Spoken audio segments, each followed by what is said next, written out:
Good morning, students, one and all. So, last class we were spoken about fluid coupling or hydraulic coupling.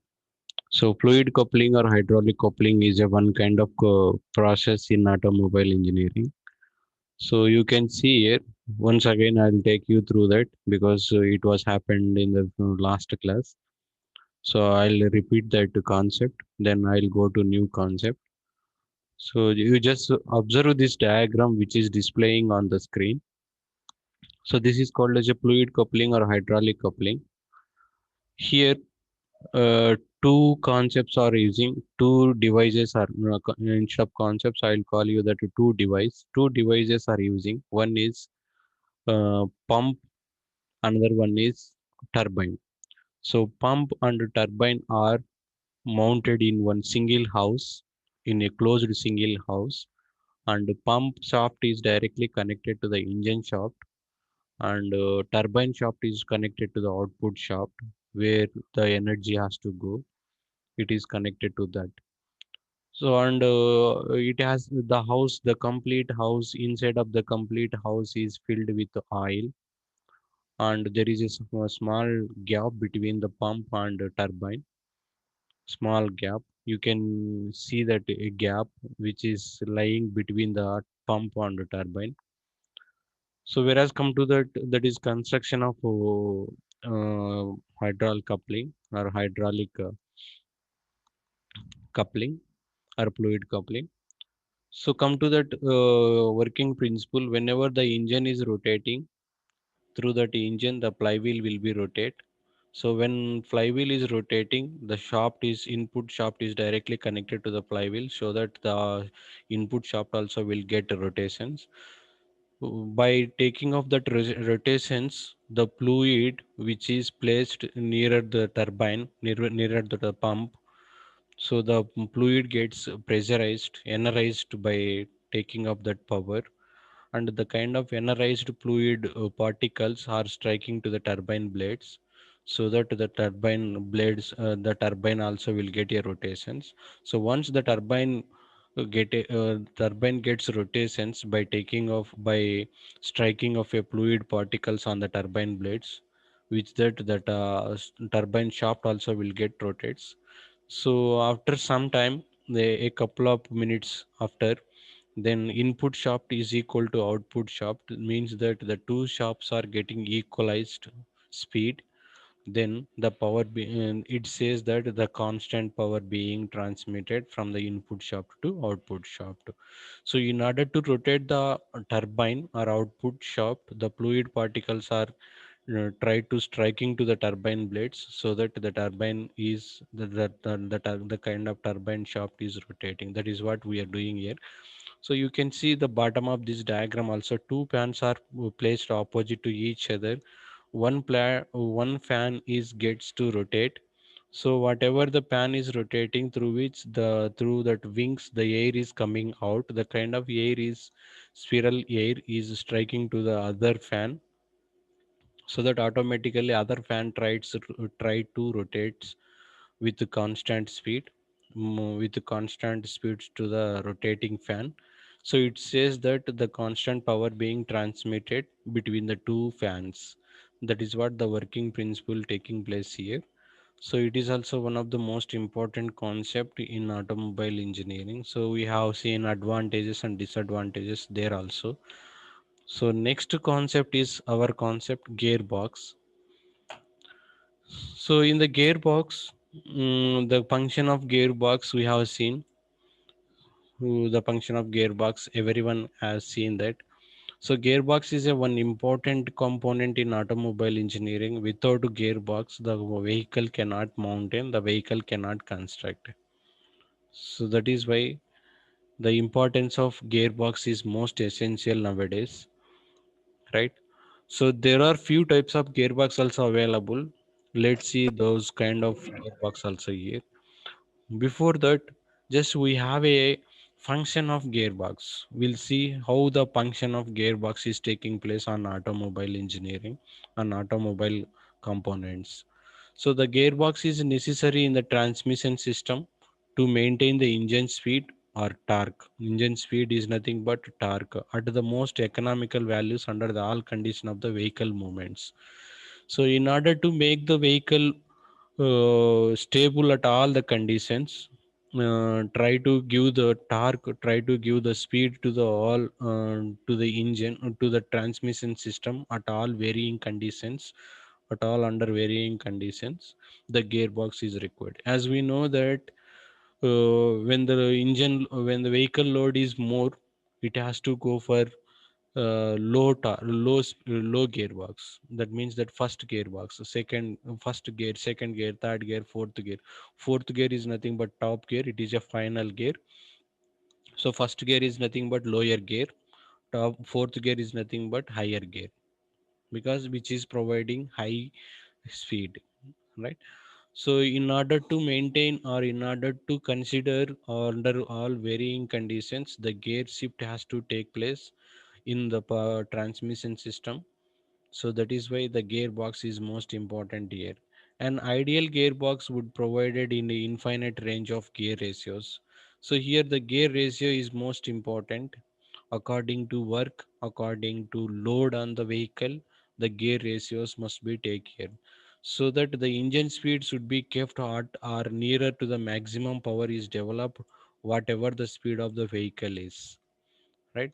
If high speed is saying that the gear ratio is at higher. If speed of the vehicle is low, then it says that the gear ratio is low.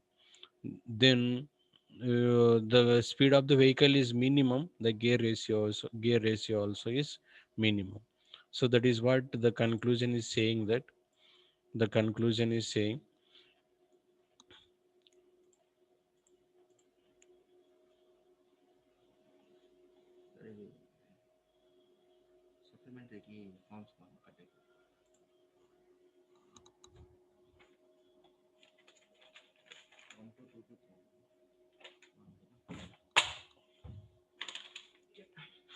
Okay, next come to the purpose of gearbox. So we have few purposes about the gearbox, because depend on the work, depend on the torque development, depend on the speed, and depend on the other factors. The gearbox is providing some purposes. The important purpose of gearbox is there. The first purpose is to speed and torque, conversion of speed and torque. So the engine is providing some amount of energy, some amount of power, that amount of power is converting into speed by using of a torque. So first it being converted into torque, then it being converted into the speed. So that is what the gearbox function is. So without gearbox function, you cannot run the transmission system. At the same time, you cannot run the engine, in vehicle and engine, right? So that is why the gearbox is most essential between the engine and transmission system, or engine and uh, no, rear wheels, between the engine and rear wheels. So first the gearbox function is to convert the torque, then the torque being converted into the speed, so that the vehicle is getting dynamic movement on the roads. So and also that it is provide the reverse. The gearbox is also provide the reverse gearing, in order to get the vehicle in backward direction, in order to drive the vehicle in backward direction. So you must take a reverse direction, you must take a reverse gearbox. So the gearbox is a one which is providing reverse gear. By taking off a reverse gear, your vehicle get backward direction. So that is why it is also one of the most important function or purpose in by the using of a gearbox. Then sometimes automatic gearbox are also used to reduce the load on the engine by manipulating torque and speed. So automatic gearbox are nothing but which is the torque converter. One instrument is there. So next class, in coming classes, I'll take you that what is the automotive gearbox. So automotive gearbox is nothing but it is a one component which is called as a torque converter, like fluid coupling. It is a similar function of fluid coupling, hydraulic coupling. So I'll explain you that torque converter. So once you know how the torque being converted, it's saying that it is an automotive gearbox. So depend on load conditions, the torque is converting without using gearbox. So gearbox is nothing but it is a one kind of automatic gearbox. By without manual involvement, the torque being converted, automatic torque being converted. So that is called as a torque converter. So that facility is also available on gearbox. And coming to that, they have they have the option to select one several different gear ratios. Several gear ratios. Options are nothing but for you. If you want to stand on first gear, you can stand at first gear. If you'd like to stand at third gear, you can stand at third gear. If you'd like to get a reverse gear or fourth gear, whatever the gear ratio you want to get, you can get it on the automobile. So that is also one kind of purpose which is providing by the gearbox. So that facility is also available through the gearbox. So once engine has reached the number of revolutions per minute, so once engine is get the number of revolutions, means that the engine is giving that maximum revolutions. It is advisable to increase the gear to reduce the engine RPM, to reduce the wear on the engine. So best example I'll take you that once you are driving vehicle on the road, so for at initially you want to get more torque on the vehicle, more torque per vehicle by the engine. So that is why you want to stand on first gear. Initially you put on first gear, you can put on first gear so that the engine is producing more torque which is equal to the vehicle torque at initially. Then later on, after shifting the first gear, then the vehicle gets moved. Then after moving some distance, then vehicle gets more speed, means that the engine speed has been increased.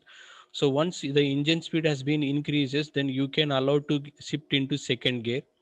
You can allow to shift into second gear once your engine or your vehicle is at second gear, so that your speed also would be increases. Then after some time, after traveling of at some distance, then the engine speed is more amount of rpm, right? More amount of rpm, it says that the engine speed has been increases more. Then you're allowed to go for third gear or fourth gear. Then when the engine is when engine or your vehicle is standing at a fourth gear, that means that the engine is providing more amount of rpm. Then your vehicle also gets equal speed with the engine rpm. So it says that finally at conclusion, your vehicle is at more rpm, your vehicle is at more rpm because the engine is also providing more rpm, so that there is no wear and tear on engine.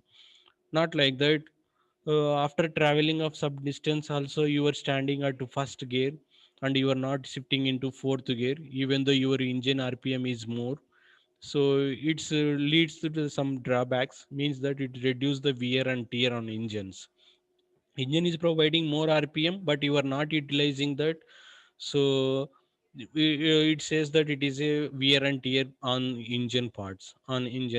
So that is why whatever the power is developed by the engine, that amount of power should be always transmitted through the transmitting system, through the transmission system, and utilize the kind of power to the rear wheels.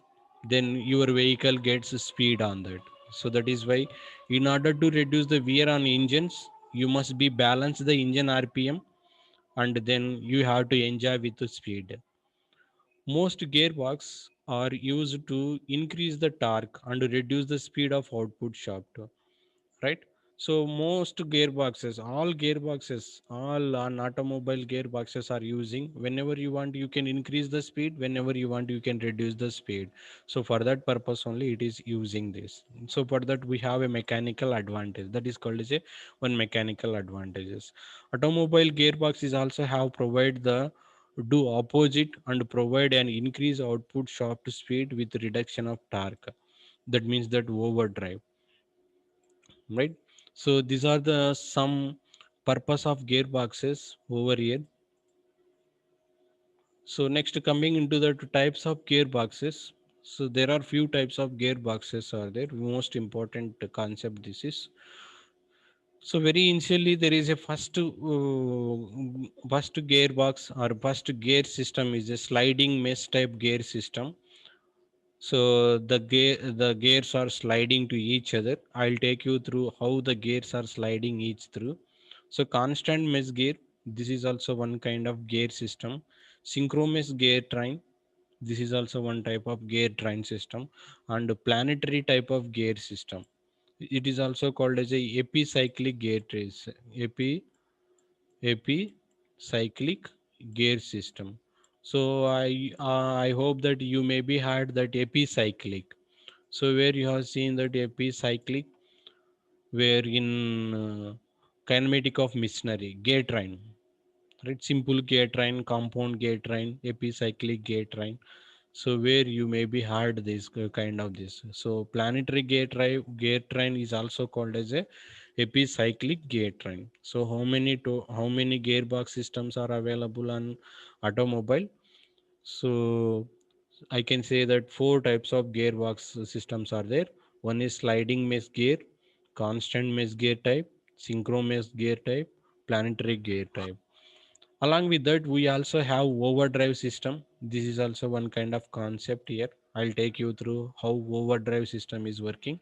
Semi-automatic and automatic transmission system. So automatic transmission system is nothing but torque conversion, TC. It is called as a torque conversion system, automatic, semi-automatic and automatic gear system.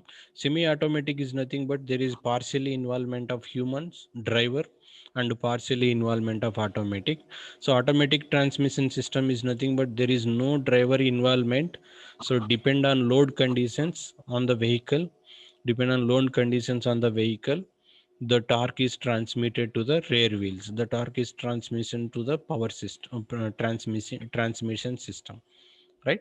Torque being transferred to the transmission system, that is called as a torque conversion. So once you know how the torque conversion is, then you can allow to understand the automatic transmission system. So these three will learn by later in coming classes. So now we'll see about four types of gear trains. Four types of gear trains. One is sliding mesh gear, constant mesh gear, synchro mesh gear, and planetary type. So very initially, I'll go into the to sliding mesh gear. So this is the one kind of sliding mesh gear. You can see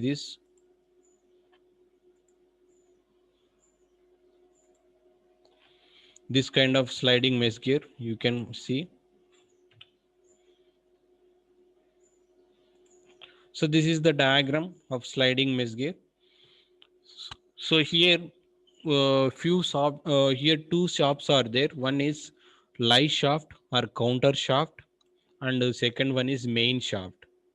This is called as a main shaft, and this is called as a lie shaft. So whenever the power being transmitted, the power can be transmitted through the lie shaft and to the main shaft, lie shaft and to the main shaft. So I'll take you that. So this is the input of this input to power to the shaft, and this is output power to the rear wheels, output power to the rear wheels. So the power comes from the engine to the clutch, engine to the clutch shaft. I'll take you that. So there is a engine at this position, there is a engine.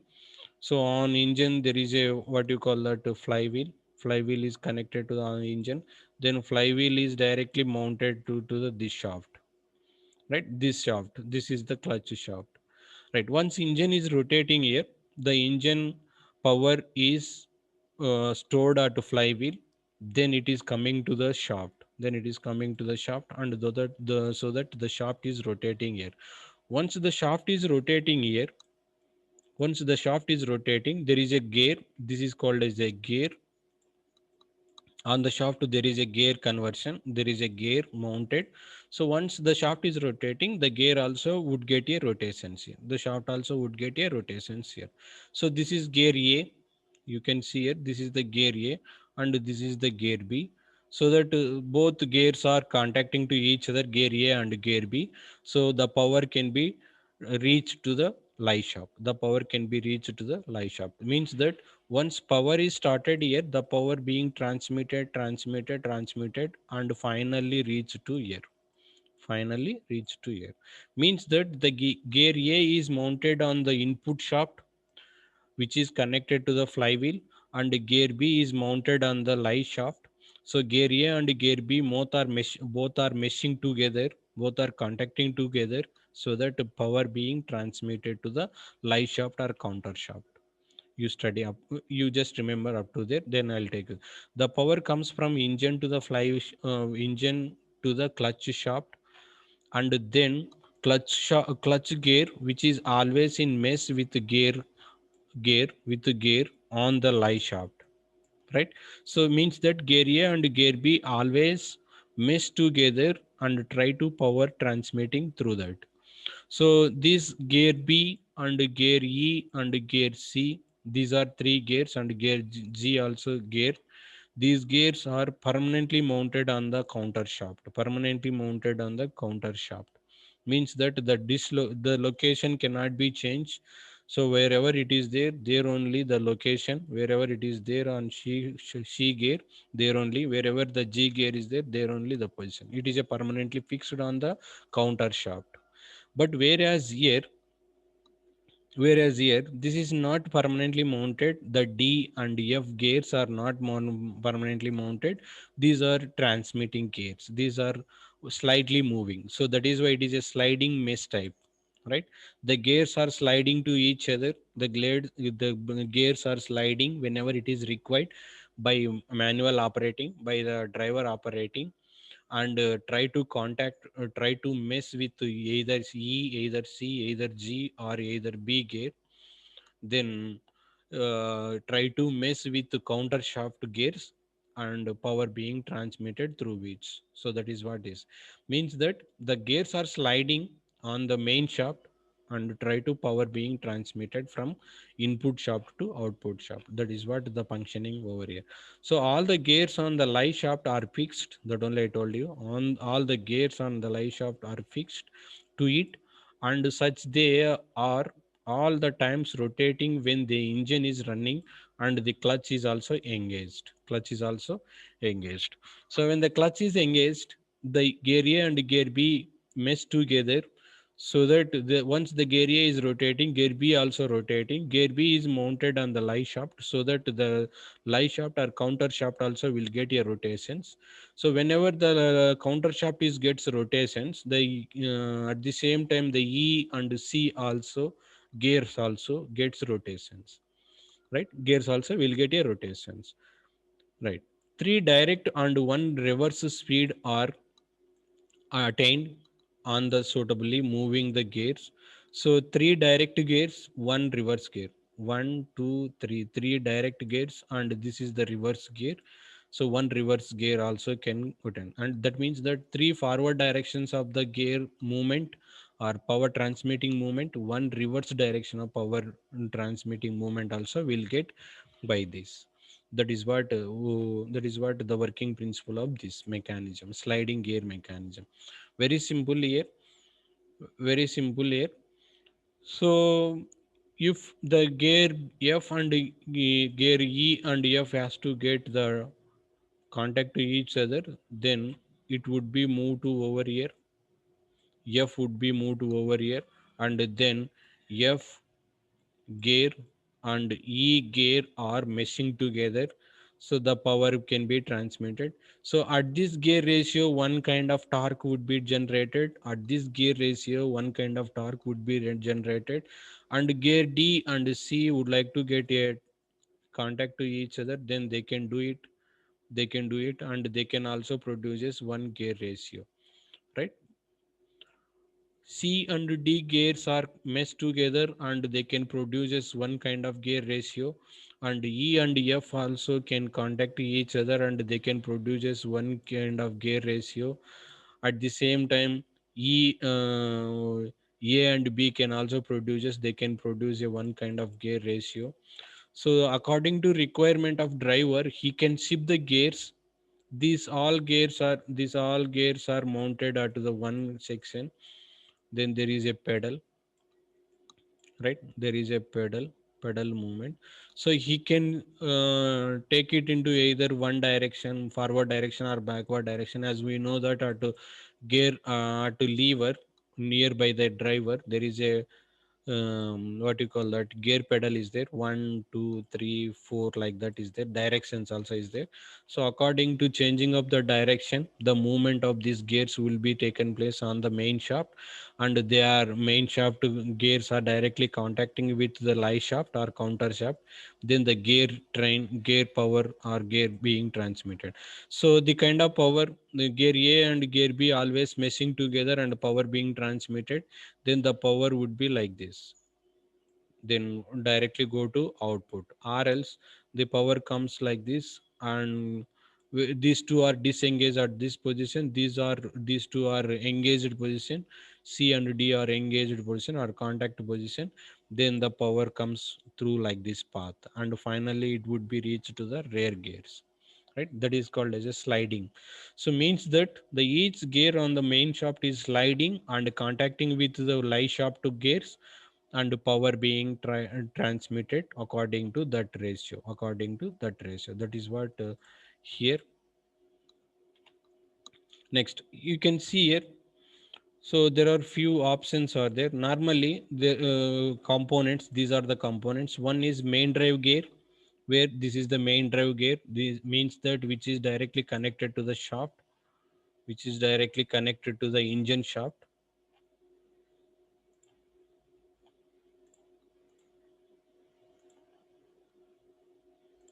which is directly connected to the engine shaft. Then counter shaft, this is called as a counter shaft, right? Bottom shaft is nothing but counter shaft. So main shaft and counter shaft, two gears are contacting to each other here, so that those two are producing gear ratios, one kind of gear ratio. With respect to that, the counter shaft also will get a rotations. Three main shaft, where is three, this is called as a main shaft, but it is a output shaft. Main shaft is nothing but output shaft. These two shafts are always lied at to axial direction only, axis of each other, on single axis of each other. Means that whichever the shaft is connected to the engine and whichever shaft is connected to the output of that, these two are always on the single axis only. First gear, fourth one is the first gear, this one is the first gear, then second gear, this one is the second gear, third gear, top speed, right? So likewise, we can shift it into the gears here. Comes here. Normally, three forward and one reverse gear direction was there on this, on sliding mesh gear. Spur gears are using, because the kind of gears are spur gears, because those teeth are parallel to each other. Those teeth are parallel to each other and 90 degrees of teeth, right? So that is the character of spur gear. And gears which gear wheels on the main shaft engages with gears wheels on the lie shaft. That only I told you that. So lie shaft, main shaft gears are always contacted with the lie shaft, and power being transmitted through the direction. Not used in automobiles now. This was the old gear train system, old gearbox system, but nowadays not using these. Why? Because these are not that much of effective. But olden days these were using there, right? That is what the working principle of sliding mesh gear. Next, to come into that constant mesh gear, you can see that gears, how gears are connected when this is the first gear position. So during that first gear position, this is the main shaft,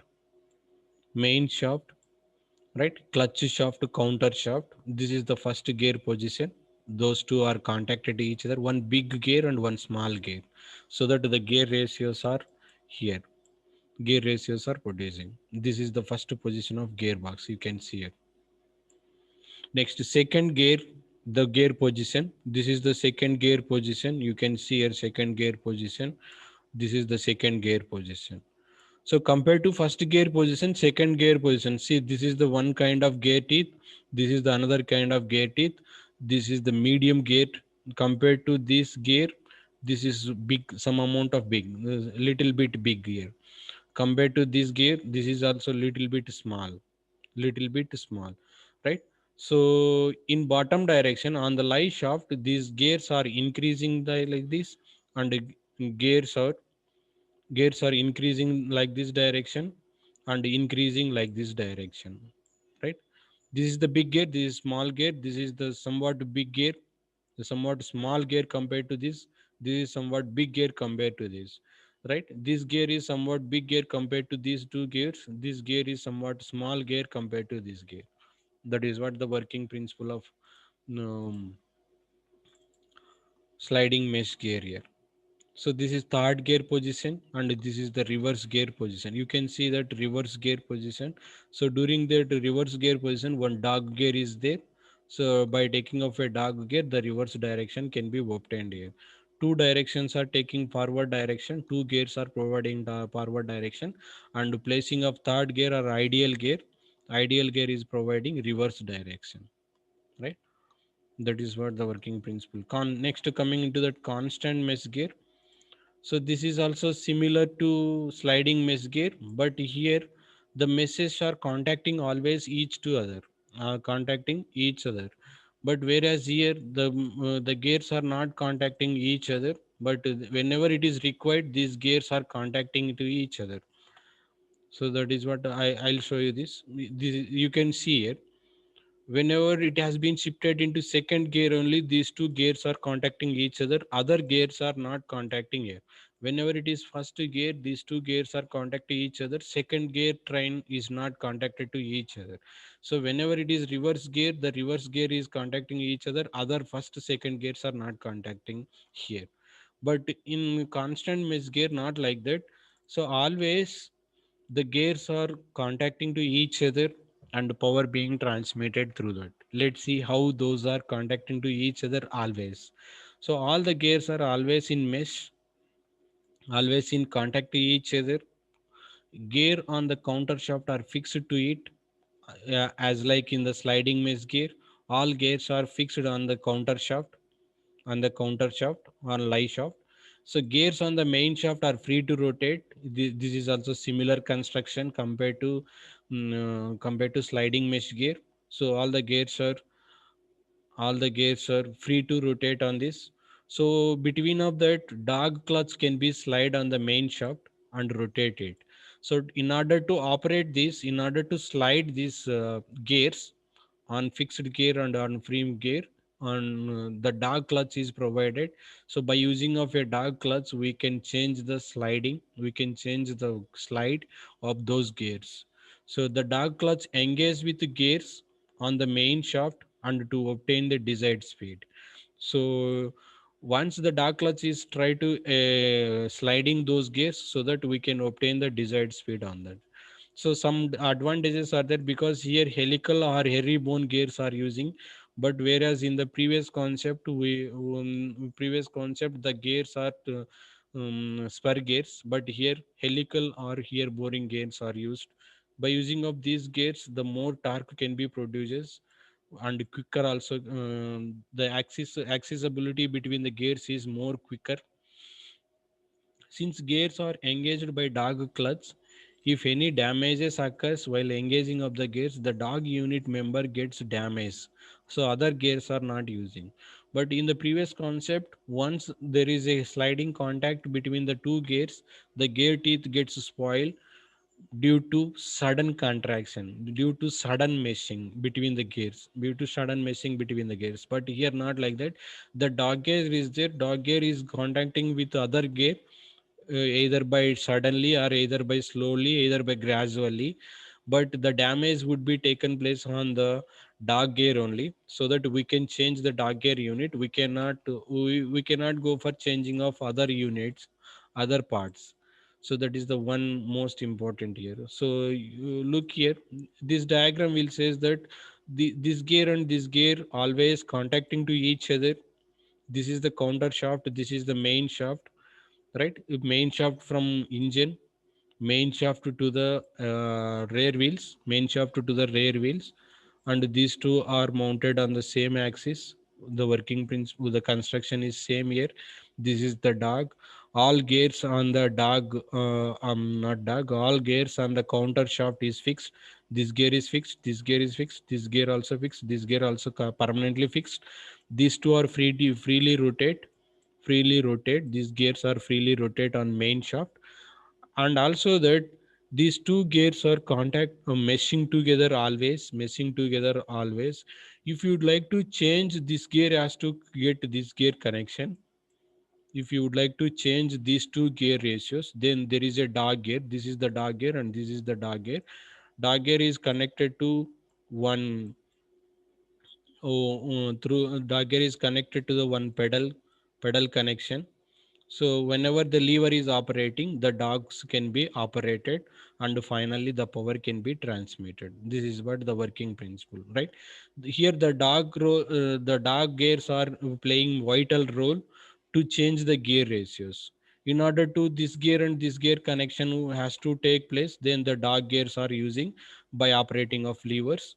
Then we can get the gear ratio with respect to that. So that is what the construction of constant mesh gear.